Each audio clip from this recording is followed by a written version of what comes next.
அதாவது பத்மநாபன், கள்ளக்குறிச்சி மாவட்டத்தை பொறுத்தவரையில பாத்தீங்கன்னா, பென்சில் புயலின் காரணமாக நேற்று காலை முதலே இந்த மழையானது தீவிரமாக பெய்து வருகிறது. இதன் காரணமாக கள்ளக்குறிச்சி மாவட்டத்தில் இருக்கக்கூடிய பல்வேறு பகுதிகளில் அதீத கனமழை மற்றும் கனமழையானது பெய்து வருகிறது.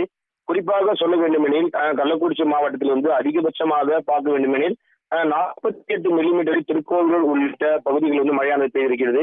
அதன் சுற்று வட்டாரம் இருக்கக்கூடிய ரிஷிவந்தியம் உள்ளிட்ட பல்வேறு பகுதிகளில் பாத்தீங்கன்னா வீடுகள் மற்றும் பசுமாடுகள் உள்ளிட்டவை இருந்திருக்கிறது. மேலும் அது மட்டும் இல்லாமல் அணைகள் இருக்கக்கூடிய நீர்வரத்தானது அதிகம் பெற்றிருக்கிறது. ஆறுகளிலும் அதிகமான நீர்கள் போயிருக்கிறது. மேலும் மரங்கள் பல்வேறு இடங்களில் சாய்ந்திருக்கிறது. மின்கம்புகள் சாய்ந்திருக்கிறது.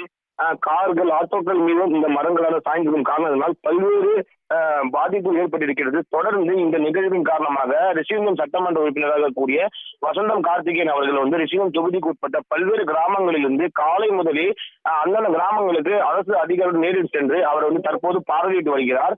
மேலும் பசுமாடுகள் உயிரிழந்து இருக்கக்கூடிய இடங்கள் மற்றும் வீடு இடிந்து இருக்கக்கூடிய இடங்கள் நேரில் சென்று பார்வையிட்டு அவர்களுக்கு மீண்டும் அவர்களுக்கு வீடு கிடைப்பதற்கான அரசாணை வழங்குவதற்கான ஏற்பாடுகள் செய்திருக்கிறார்.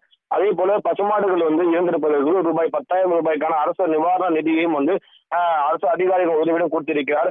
தொடர்ந்து ரிஷிவந்தியம் சட்டமன்ற உறுப்பினர் வசந்தம் கார்த்திகேயன் அவர்கள் பல்வேறு பகுதிகளில் காலை முதலே அந்த ஆய்வுகளை மேற்கொண்டும், மேலும் எந்தெந்த பகுதிகளில் அதிகப்படியான தண்ணீர் வரத்து இருக்கிறது, ஆற்றுகள் அதிகப்படியான தண்ணீர் செல்லுகிறது என்பது குறித்து பாதுகாப்பான இடங்களுக்கு அந்த மக்களை தங்க வைப்பதற்கான ஏற்பாடுகள் செய்து வருகிறார். உள்ளிட்ட பல்வேறு நிகழ்வுகள் கள்ளக்குறிச்சி மாவட்டத்தில் நடைபெற்று வருகிறது.